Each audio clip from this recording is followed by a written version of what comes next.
So I'd like to run these slides. We're just going to do a few quick introductory slides. Alan, can you do this? So here is 1960. Metropolitan was the first contractor to join the State Water Project contract. And you see Governor Pat Brown there. It's in his L.A. office signing that with Metropolitan. Our chairman of the board at the time, Joe Jensen, refused to go. He was steadfastly against this project. I put a couple letters out for you. I decided to go reread the original board action, 1960, and I read the board minutes. I put before you two letters from Governor Pat Brown to our board. What happened, and I knew a little of the history, but until I reviewed the minutes, not all of it. Metropolitan was pushed by Governor Pat Brown for almost an entire year, and we got all the way into October and still hadn't decided to commit to support the project.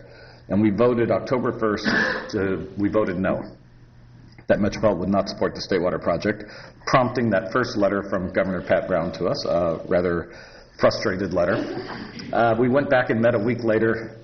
We met every Tuesday in October, and we voted no again, prompting another round of meetings with Governor Pat Brown and his representatives. We met on the third Tuesday in October and voted no again.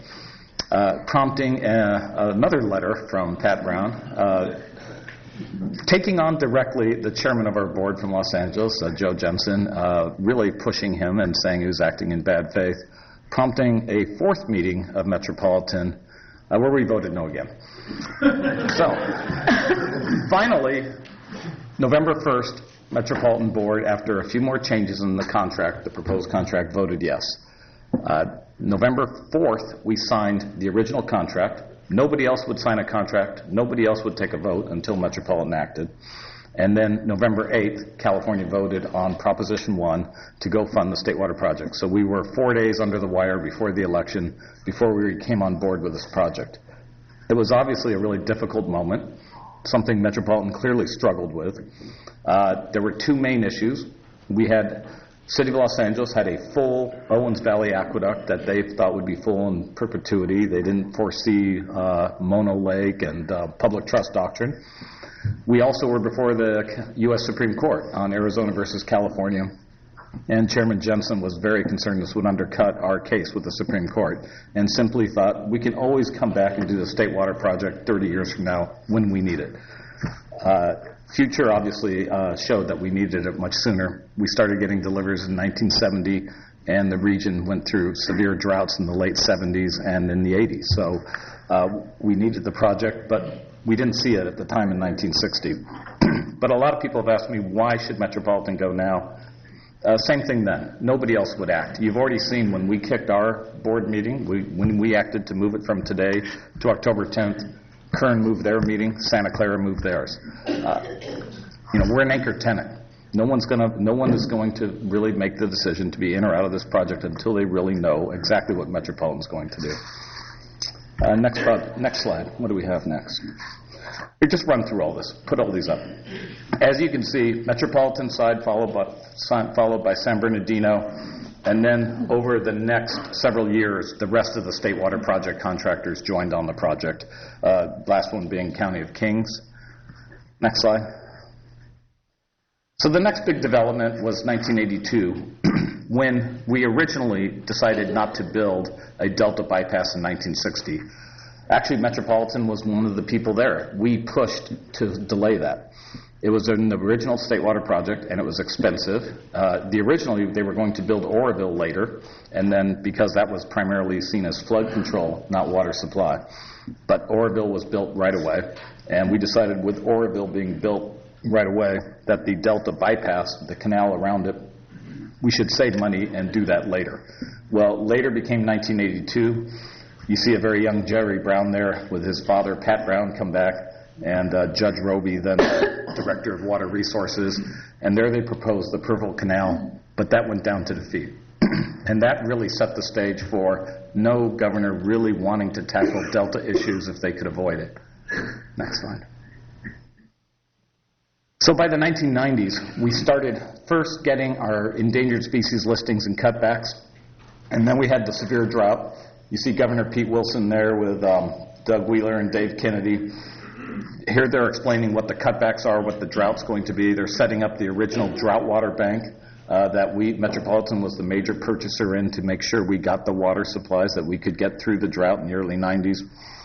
But also they set up CalFed. Governor Pete Wilson, working very closely with Bruce Babbitt, who's now on special assignment by Governor Jerry Brown to work on some of these issues, put together CalFed that really looked at how do we come up with Delta solutions, really proposing through Delta solutions as alternative, but also willing to look at conveyance. Nothing really tackled, no real changes made.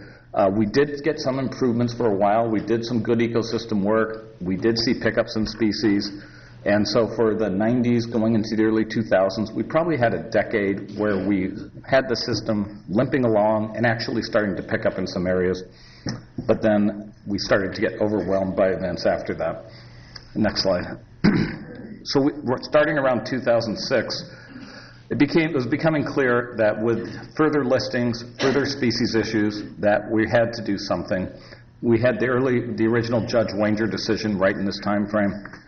And it was about this time that Governor Schwarzenegger put together the process to go put together the blue ribbon panel to look at potential Delta solutions.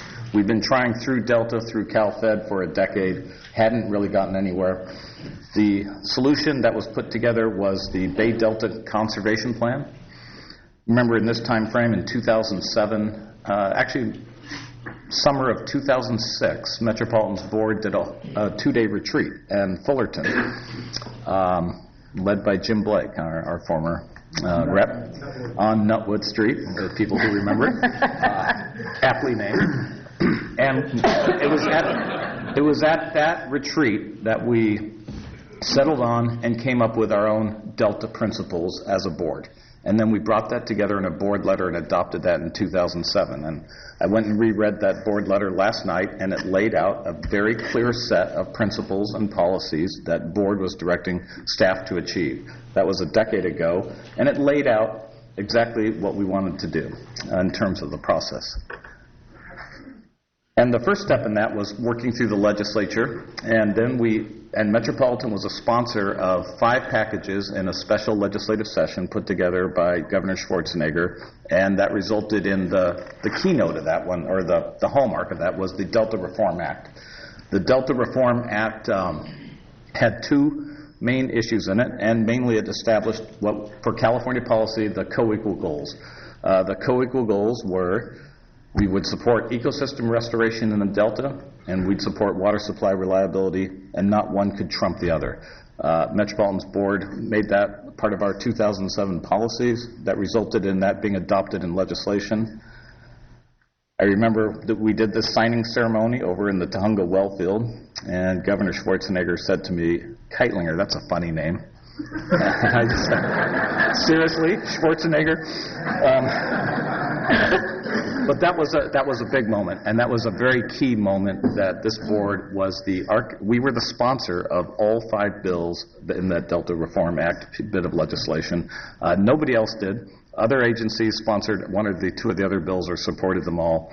This agency supported every piece of that Delta Reform policy, the water bond, and all the rest, and the Conservation Act. Next slide. So that led us to this point. We'd spent 6 years after that 2009 legislation working aggressively to land BDCP, and we got stalemated. The fish agencies, U.S. Fish and Wildlife, National Marine Fishery Service, and California Fish and Wildlife could not see a path forward to do what we'd wanted to do, which was to have a habitat conservation plan cover the environment, and as part of that HCP, we would have the Delta fix, the tunnels. And they simply could not figure out how to complete that environmental document.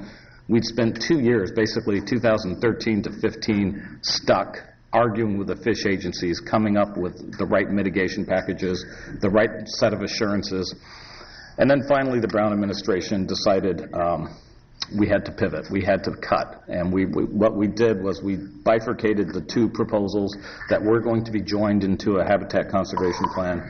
And instead, we were going to have a plumbing physical solution, California Water Fix, and then we were going to have a separate ecosystem restoration plan, still representing those co-equal goals. Both pieces, part of it, both pieces were going to be funded, both pieces on parallel tracks to be completed, but separate now, and then you could move forward and try to get the permitting done for each of them separately. Lauren? And so here's where we are today. Last December, we finished the final EIR-EIS, completing the environmental review, the CEQA and NEPA processes. That approved California Water Fix as our physical solution. In the last couple of months, we got the incidental take permit from California Fish and Wildlife. We got our biological opinion from the federal fish agencies, and we also got our biological opinion from NIMS. So NIMS, U.S. Fish and Wildlife Service, all those are now completed.